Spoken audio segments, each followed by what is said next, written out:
एक बूढ़ी औरत की 3 बेटियां थीं। बड़ी बेटी की 3 आंखें थीं, दूसरी की सिर्फ एक और छोटी की सामान्य 2 आंखें थीं। कुछ समय में बेटियां शादी की उम्र में आ गईं। बूढ़ी औरत उनके विवाह के बारे में सोच ही रही थी कि एक युवक रिश्ता लेकर घर आ पहुंचा। बूढ़ी औरत को पहली नजर में ही सूरत सलीके वाली छोटी बेटी पसंद आ गई, लेकिन उसका पति चाहता था कि पहले 3 आंखों वाली बड़ी बेटी की शादी हो जाए।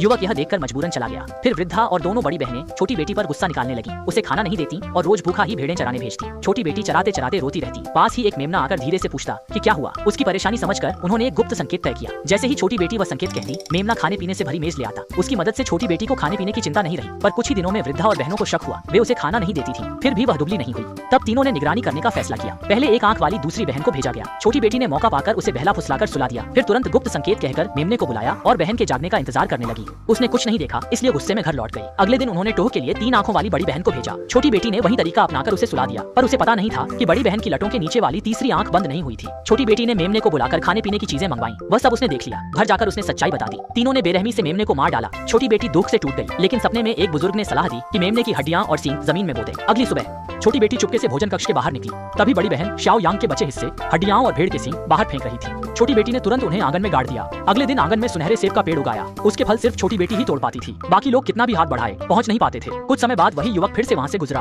प्यास बुझाने को सुनहरा सेब मांगते ही बूढ़ी औरत ने तुरंत छोटी बेटी को छिपा दिया। मगर बड़ी और दूसरी बहनें जितना भी हाथ बढ़ाई, वे सोने के सेब के पेड़ की डालियां छू तक नहीं सकी। छोटी बेटी पलंग के नीचे छिपी थी और अहम वक्त पर उसने फौरन एक उपाय सोच लिया। उसने बिस्तर के नीचे से एक सुनहरा सेब लुढ़काकर बाहर कर दिया। युवक भेद समझ गया। उसने तुरंत छोटी बेटी का हाथ थामा और साफ कहा कि वह केवल उसी से शादी करेगा, उसकी जगह कोई नहीं ले सकता। यह कहकर वह छोटी बेटी को साथ ले गया। यूं दहेज भी बच गया और पीछे बूढ़ी महिला व दोनों बड़ी बहनें उदास और अकेली रह गईं।